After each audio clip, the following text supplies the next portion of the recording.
बिस्मिल्लाहिर्रहमानिर्रहीम। अस्सलाम वालेकुम डियर स्टूडेंट्स, मैं हूं प्रोफेसर अज़मत अली और आप देख रहे हैं मेरा चैनल मैथ्स फॉर यू।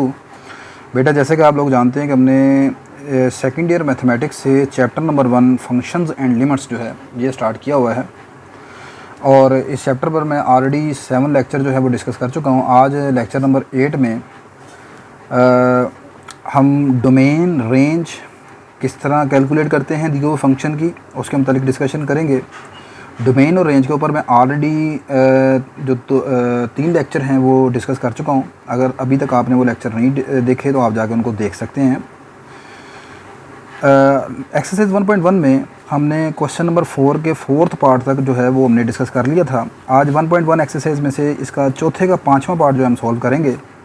तो चौथा क्वेश्चन आपका है डोमेन एंड रेंज से रिलेटेड और स्केचिंग से रिलेटेड। ठीक है, तो आप क्वेश्चन की स्टेटमेंट पढ़ लें बुक में से, नहीं तो मैं बताता हूँ आपको कि आपको दिया फंक्शन दिया हुआ है। ठीक है, आपने उस दिए हुए फंक्शन की डोमेन निकालनी है, रेंज निकालनी है और तीसरी चीज़ है स्केचिंग करनी है। ठीक है, तो चलें जी, ये हमारे पास एक फंक्शन g(x) है। ये एक पीस वाइज फंक्शन है। ठीक है, पीस वाइज फंक्शन ऐसा फंक्शन होता है जिसको 2 या 2 से ज़्यादा रूल के तहत आप डिफ़ाइन करते हैं। ऐसा फंक्शन जिसको 2 या 2 से ज़्यादा रूल के तहत आप डिफ़ाइन करते हैं। ठीक है, मतलब इस तरह इस तरह पीस में होगा ये फंक्शन। जैसे यहाँ पर लिखा है कि x जब -2 या -2 से कम है तो ये वाला g(x) की कीमत ये है 6x + 7। जब x -2 से बड़ा है तो g(x) की वैल्यू है 4x - 3। तो इस तरह के फंक्शन को आप पीस वाइज फंक्शन कहते हैं। इस तरह ये ब्रैकेट लगा कर इस तरह डिफ़ाइन किया होता है उसने। ठीक है, खैर ब्रैकेट का तो एक वैसे मैंने बताया आपको। तो ऐसा फंक्शन जिसको 2 या 2 से ज़्यादा रूल के तहत आप डिफ़ाइन करते हैं उसे पीस वाइज फंक्शन कहते हैं। अच्छा, अब यहाँ पर आपने इसकी डोमेन और रेंज बतानी है। तो पीस वाइज फंक्शन की डोमेन और रेंज निकालना बड़ा आसान होता है। यहाँ पर जहाँ तक तो इसकी डोमेन का ताल्लुक है वो ज़रा चेक करें। डोमेन निकालने के लिए मैं अब यहाँ पर एक नंबर लाइन ड्रा कर लेता हूँ। ये मेरे पास नंबर लाइन है जिसका एक एंड -∞ होता है, दूसरा एंड +∞ होता है, सेंटर में होता है 0। अब इसमें मुझे बताओ, इसमें आपने ये वाली वैल्यूज़ लिखनी है। x -2 या -2 से कम लेना है तो -2 किधर आएगा, 0 से आगे या 0 से पीछे? 0 से पीछे आएगा। यहाँ पर आएगा x = -2। -2 से पीछे जाना है आपने, तो -2 से पीछे कहाँ तक जाओगे? -∞ तक। तो इसका मतलब -2 या उससे पीछे वाला जो हिस्सा बनता है वो ये सारा बनता है, -∞ से लेकर -2 तक। ठीक होगी बात। ये आगे चलें, -2 से अब आगे जाना है आपने, तो -2 से आगे यानी यहाँ से शुरू करेंगे और कहाँ तक चले जाएंगे? +∞ तक। यानी ये आ जाएगा -2 से लेकर +∞ तक। अब आप मुझे ये बताएं, और -2 ऊपर वाले हिस्से में -2 शामिल भी है, यानी यहाँ तक ये शामिल भी है। तो अब आप मुझे बताएं कि ये वाले जो दोनों ये जो चीज़ बनी है, एक हिस्सा वो है जो कि -∞ से -2 तक आता है, दूसरा वो है जो -2 से +∞ तक चले जाता है। तो क्या ये दोनों हिस्से पूरी की पूरी रियल लाइन को यहाँ से यहाँ तक पूरी की पूरी रियल लाइन को कवर नहीं कर जाते? कर जाते हैं ना। ठीक है, तो इसकी जो डोमेन है बेटा वो ये है -∞ x x +∞, और इसको आप ऐसे लिख सकते हो x belong to set of real number R। ठीक हो गई बात। ये अगली चीज़ है रेंज। रेंज कैसे कैलकुलेट करते हैं? अब रेंज पीस वाइज फंक्शन की निकालने का मैं आसान तरीका आपको बताता हूँ कि रेंज कैसे निकालनी है। रेंज का मतलब है कि y की वैल्यू निकालनी है, यानी आंसर कहाँ कैसे बनेंगे इसके। रेंज निकालने के लिए आप ज़रा इसी हिस्से को पकड़ लें। किसको? जब x आपका -2 से कम है। अब इस हिस्से को पकड़ कर करना क्या है आपने? इसको इस्तेमाल करके ये वाली फॉर्म बनानी है, 6x + 7 बनाना है आपने। x के साथ क्या मल्टीप्लाई हो रहा है? 6। दोनों तरफ 6 से मल्टीप्लाई कर दो, ये आ जाएगा 6x ≤ 6 × 2 = 12 आ जाएगा। ठीक होगी बात ये। अब इसमें क्या प्लस कर रहे हैं? 7। तो दोनों तरफ आप 7 प्लस कर दें। ये इधर भी 7 प्लस कर दिया, इधर भी 7 प्लस कर दिया। ये आ गया 6x + 7 ≤ -5। लो जी, पहले वाले हिस्से का जो आंसर है वो -5 या उससे कम है। मैं दोबारा नंबर लाइन ड्रा कर लेता हूँ। -∞, +∞, सेंटर में 0, -5 से कम। तो -5 फर्ज कर लें यहाँ पर है, -5 से कम चलना है और -5 भी शामिल है। इक्वल का निशान लगा तो इसका मतलब -5 शामिल है। लो जी, ये वाला हिस्सा बनता है -5 से कम। कहाँ तक जा रहे हैं? -∞ तक, यानी -∞ से लेकर -5 तक इसकी रेंज का एक आंसर आ गया। अब दूसरे हिस्से को पकड़ लें, उसमें x क्या है? -2 से बड़ा है। ठीक है। अच्छा आपकी बुक में ना उसने इसको ऐसे लिखा हुआ है -2 लेस देन एक्स, तो ये वही बनता है ना, एक्स बड़ा है -2 से, ठीक है। अच्छा एक्स ग्रेटर देन -2, इसको दोनों तरफ 4 से बड़े मल्टीप्लाई करवा दें 4x बनाने के लिए, तो 4x से मल्टीप्लाई करेंगे 4 2 8 बन जाएगा। अब इसमें दोनों तरफ 3 माइनस कर दें, 4x - 3 -8 -3, 4x - 3 greater than equal to आ जाएगा -11। मतलब 4x - 3 का आंसर जो है -11 से बड़ा लेना है। तो -11 कहाँ पर आएगा, -5 से आगे आएगा पीछे आएगा, ज़ाहिर सी बात है पीछे आएगा भाई यहाँ पर, ठीक है। तो -11 से आगे कहाँ तक जाएंगे आप, यहाँ से जाएंगे, आगे चलते जाएँ कहाँ तक जाएंगे, ये आप सारी यहाँ तक आ जाएंगे, ठीक हो गई बात ये। तो अब आप मुझे बताओ कि आप मुझे बताएं एक हिस्सा ये बना था यहाँ से लेकर यहाँ तक, वो चले गया था -∞ से 5 तक, यहाँ से यहाँ तक। अगला हिस्सा बना था -11 से लेकर +∞ तक। अब इन दोनों हिस्सों ने क्या पूरी की पूरी लाइन कवर नहीं कर ली भाई। पूरी लाइन कवर करने का मतलब है पहले यहाँ तक आप आए हैं, ठीक है। अगर फिर अगला यहाँ से भी शुरू होकर यहाँ तक जाता ना, तो तब भी ये पूरी लाइन आपने कवर कर लेनी थी, लेकिन वो तो मज़ीद यहाँ से शुरू हुआ है पीछे से, ठीक है। देखो जी आपने फ़र्ज़ करें यहाँ से यहाँ तक का डिस्टेंस कवर करना है, मैं आपको आसान प्रॉब्लम्स में जाता हूँ। यहाँ से यहाँ तक आपने डिस्टेंस कवर करना है, पहले आप यहाँ तक आए हैं, ठीक है। फिर आप यहाँ से चलने के बजाय मज़ीद पीछे चले गए, पीछे से आगे फिर दोबारा सारा डिस्टेंस कवर किया, तो क्या ये पूरा डिस्टेंस कवर नहीं हो गया ना। तो ये पूरा डिस्टेंस किसको शो करता है, set of real number R को। तो इसकी जो रेंज निकलती है ना यहाँ पर जनाब, वो रेंज ये निकलती है -∞ less than y less than +∞, यानी कि इसकी रेंज भी set of real number R ही है, ठीक होगी बात ये। अच्छा नेक्स्ट बेटा अब हमने यहाँ पर इसका करना है ग्राफ ड्रा। तो ग्राफ ड्रा करने के लिए यहाँ पर कुछ थोड़ी सी टेबल वैल्यूज़ बना लेते हैं। तो टेबल वैल्यू कैसे बनानी है, यहाँ पर आपने, ये मैं एक टेबल बना लेता हूँ। टेबल में आप जानते हैं एक एक्स की वैल्यू लिखनी होती है कि हमने वाई की वैल्यू लिखनी होती है। अब वाई हमारे यहाँ पर दो हैं, एक 6x + 7 भी है ऊपर वाला, और एक 4x - 3 भी है, ठीक है। अच्छा अब यहाँ पर बेटा जी आपने करना ये है कि x एक तो लेना है x -2 से कम, और एक लेना है -2 से ज़्यादा। चलें -2 से कम हम ले लेते हैं, जैसे कि चलो जी -5 -4 -3 -2। अब -2 से आगे जाने हैं, -1 0 1 2 3, ठीक होगी बात ये। अब जब x -5 है तो y का आंसर कितना आएगा। अब -5 किस में आएगा, इसमें आएगा ऊपर वाले हिस्से में, क्योंकि इसमें क्या है x -2 से कम लेना है, ठीक है। तो -2 से कम ये वाला हिस्सा बनता है। इधर आपने पुट करनी है x की वैल्यू y निकालने के लिए, 6x + 7 में -5 + 7 आंसर कितना बनेगा, -30 + 7 कितना आ जाएगा जी, ये -23, ठीक हो गई बात ये। -4 x -4 भी कहाँ पर आएगा, इसी हिस्से में आएगा। -2 से छोटे नंबर लेने हैं, तो -4 छोटा होता है -2 से। -4 इधर पुट करोगे तो 6 × -4 + 7 -24 + 7 that is equal to -17। -3 put कर दें इसमें, तो 6 × -3 + 7 -18 + 7 कितना आंसर आ जाएगा, -11, ठीक होगी बात ये। अच्छा अब आपने पुट करना है -2, तो -2 इसमें पुट करेंगे तो कितना आंसर आएगा, 6 2 12 -12 + 7 माइनस, अब आ गया -1। तो -1 के लिए ये वाला हिस्सा है, इधर -2 से बड़े नंबर लेने हैं। तो -1 जो होता है वो बड़ा होता है -2 से, ठीक है ना। तो -1 के लिए ये वाला हिस्सा चूज़ करेंगे बाप। मतलब यहाँ पर जो y की वैल्यू निकलेगी दूसरे हिस्से में, वो इधर से निकलेगी। 4 × x की जगह -1 पुट करेंगे, -1 -3 -4 -3 डैट इज़ -7 0।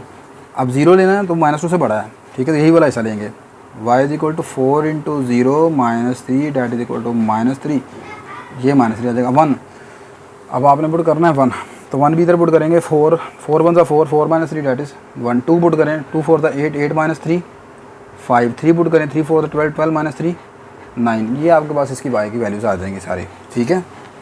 अब करनी है आपने इसकी स्केचिंग। देखो जी यहाँ तक जब -2 तक आपने x की वैल्यू रखी है ना, यहाँ तक, तो यहाँ तक जो वैल्यूज़ हैं उसके लिए ग्राफ बनेगा इसका 6x + 7 का। जब आप -2 से आगे आए हैं यहाँ तक इन वैल्यूज़ के लिए, ये वाली वैल्यूज़ के लिए, इन वैल्यूज़ के लिए जब ग्राफ आप बनाएंगे वो इसका बनेगा 4x - 3 का, ठीक है। अब कैसे बनाना है वो ज़रा देखते हैं हम यहाँ पर। ले बेटा यहाँ पर x एक्सिस y एक्सिस के ऊपर जो नंबरिंग मैंने कर ली है वो कुछ इस तरह है एक्स की वैल्यूज़ आ गई -5 से 3 के दरमियान है ना, तो मैंने एक एक के फ़र्क के साथ ये वैल्यू लिखनी है एक्स के ऊपर। 1 0 1 2 3 इधर ये नेगेटिव चलेगी, और वाई के ऊपर चूँकि वैल्यूज़ काफ़ी बड़ी है, -23 तक जाना है, तो एक एक के फ़र्क से नहीं लिख सकता मैंने 5 के फ़र्क से वैल्यू लिखनी है। ऊपर चले गए पॉजिटिव में तो 5 10 और नीचे भी 5 से कम करता गया, ठीक है। तो ये वैल्यूज़ आपके पास इस तरह आ गई। अब हमने इनको करना है प्लॉट। चलें पहले यहाँ से स्टार्ट करते हैं। -5 है, x -5 है, तो y कितना है -23 है। x -5 y -23, 20 और ये दरमियान में बनेगा 22.5। ये वाली तकरीबन वैल्यू यहाँ पर आ जाएगी -23 पर। ये आपके पास आ जाएगा x -5 y -23। नेक्स्ट बेटा आपका ये पॉइंट आ जाएगा x -4 है, y -17 है, तो ये x -4 इधर से आएंगे और -17 आएगा -15 और -20 के दरमियान में यहाँ पर करके, ये आपका पॉइंट हो जाएगा -4 -17। अगला पॉइंट है x -3 y -11, तो ये x -3 आ गया इधर से, और y -11 जो है -10 से बिल्कुल हल्का सा आपने नीचे लगना है, तो ये पॉइंट आ गया -3 -11, ठीक है। बस इसमें आपने ये पॉइंट प्लॉट करना है, वो आपको उम्मीद करता हूँ कि आपको अपलोड करना आता होगा। ये -3 है, ये -11 है, तो -11 क्या होगा, -10 से थोड़ा सा नीचे आएंगे इस तरफ आकर यहाँ से, और -3 ये, ठीक है। ये आपका पॉइंट -3 -11 मार्क कर लेंगे आप। अच्छा, अगला पॉइंट है आपका x -2 और y -5, -2 और y -5 है, ये -2 और ये -5 है, ये आपका पॉइंट आ गया। तो ये जो मैंने 4 पॉइंट लगाए हैं, ये आपके पास इस हिस्से के लिए थे 6x + 7, जिसमें x क्या था, -2 से छोटा था, ठीक है। तो -2 से ये सारे छोटे यहाँ पर लिए हमने, सही है। इन 4 पॉइंट्स को मिला देंगे तो ये ग्राफ आपका बन जाएगा gx = 6x + 7 का। तो इनको अब हम यहाँ पर मिला देते हैं, इन 4 पॉइंट्स को, ठीक है। तो ये आपके पास बेटा जी पॉइंट ग्राफ जो बन जाएगा, ये आ गया जनाब gx = 6x + 7 का, ठीक हो गया। अच्छा, नेक्स्ट अब आपने इस हिस्से के पॉइंट उठाने हैं यहाँ से। जब आपका x -2 से बड़ा है, तो -2 से बड़े के लिए मैंने पहला पॉइंट लिया -1, तो -1 पर आंसर आया -7। ये कहाँ से निकला है, ये आपको मैंने अभी बता चुका हूँ कि x की वैल्यू यहाँ पर -1 आपने पुट करनी है। तो ये जब आप पुट करेंगे यहाँ पर, तो 4 × 1 -4 -3 -7, तो ये -1 यहाँ पर, ये x -1 और ये -7 है, ये पॉइंट आ गया। अगला -1 के बाद मैंने पॉइंट आ लिया 0, तो 0 पर y का आंसर कितना है, -3। तो ये x 0 है, y -3 है, तो -3 देखें ये वाला पॉइंट बन जाएगा तकरीबन, ठीक है। -3 होगा नेगेटिव y के ऊपर, और -5 से थोड़ा सा ऊपर होगा, सही होगी बात कि नहीं। नेक्स्ट अगला पॉइंट ये आ गया आपका 0 -3। नेक्स्ट अगला पॉइंट है जी आपका x1 है, y1 है, तो बेटा ये x1 आ गया यहाँ पर, और y1, ये मैंने 5 का फ़र्क लिखा है यहाँ पर, ठीक है। y एक्सिस के ऊपर जो मैंने इंटरवल बनाया है वो देखें 5 यूनिट के फ़र्क से है, और x एक्सिस के ऊपर जो यूनिट बनाया है वो 1 यूनिट के फासले से है, जो मैंने यहाँ पर स्केलिंग की है। स्केलिंग का मतलब यहाँ पर ये जो मैंने निशान लगाए हैं, तो x1 है, y1 है, ये आ गया। इसी तरह x2 है तो y5 आ गया, x3 है तो y9। इन 4 पॉइंट्स को हम मिला देंगे तो ये ग्राफ बन जाएगा आपके पास, जो gx का दूसरा ऐसा उसका, ठीक है। तो ये आपके पास जनाब आ गया gx = 4x - 3 का ग्राफ। क्लियर होगी बात ये। तो ये इस तरीके से ये आपका क्वेश्चन नंबर 4 का 5 कंप्लीट हो गया। नेक्स्ट हम यहाँ पर इसका 6 पार्ट को देखते हैं। नेक्स्ट बेटा ये 4 का 6 पार्ट भी आपका एक पीस वाइज फंक्शन ही है। यहाँ पर gx बराबर है x - 1 के, जब आपका x 3 से स्मॉलर है, और gx की दूसरी वैल्यू है 2x + 1 जब आपका x 3 या 3 से बड़ा है, ठीक है। तो डोमेन बिल्कुल पिछले वाले क्वेश्चन की तरह यहाँ पर भी इसकी बनेगी -∞ से +∞ के दरमियान, यानी ये आपका सेट ऑफ रियल नंबर बनता है। देखो जी, पीस वाइज फंक्शन में मैंने आपको बताया है, जब भी आपने डोमेन निकालनी है तो x की इन वैल्यूज़ को देखना है आपने। तो x की ये वैल्यूज़ देखें, ऊपर वाली वैल्यूज़ 3 पर आकर ख़त्म होती हैं, नीचे वाली 3 से शुरू हो जाती हैं, ठीक है। इसमें 3 शामिल नहीं है, इसमें 3 शामिल है, और 3 से आगे तमाम वैल्यूज़ शामिल हैं। तो ये आपके पास पूरी की पूरी रियल लाइन बन जाती है। तो यहाँ पर डोमेन आपकी set of real number R आ जाएगी। सही हो गई बात ये। अगली निकालनी है रेंज ऑफ gx। तो रेंज ऑफ gx बिल्कुल वैसे ही निकालेंगे जिस तरह आपने लास्ट क्वेश्चन में भी इसके लास्ट पार्ट में देखा है। तो इसमें पहला हिस्सा है x <3 का, तो x <3 को मैं यहाँ पर इस्तेमाल करूँगा। व्हेन x इज़ <3, तो अब x लेस देन 3 है तो हमें x माइनस 1 बनाना है यहाँ पर। तो x माइनस 1 बनाने के लिए मैं दोनों तरफ 1 को माइनस कर दूंगा, इधर भी माइनस कर दिया, इधर भी माइनस कर दिया, इधर माइनस करूँगा तो ये 2 आ जाएगा। तो पहले हिस्से में पहला ये वाला जो हिस्सा है जी एक्स का, उसमें जितने भी आंसर आएंगे वो 2 से कम है, यानी यहाँ पर जो रेंज आएगी वो 2 से कम आएगी। ठीक होगी बात। तो 2 से कम रेंज कहाँ पर जाएगी? 2, एक मैं कहता हूँ एक नंबर है वो 2 से छोटा है, तो 2 से छोटा कहाँ तक जा सकता है? माइनस इन्फिनिटी तक। तो इस हिस्से में जो रेंज बनेगी वो आएगी माइनस इन्फिनिटी से 2 तक। अब चूँकि यहाँ 2 के साथ इक्वल का निशान नहीं है, क्योंकि ऊपर यहाँ पर नहीं था इक्वल का निशान, इसलिए 2 की तरफ से मैं ओपन ब्रैकेट लगाऊंगा यहाँ पर। ठीक है। नेक्स्ट दूसरे हिस्से में x greater than equal to 3 है, तो x greater than equal to 3 को इस्तेमाल करेंगे।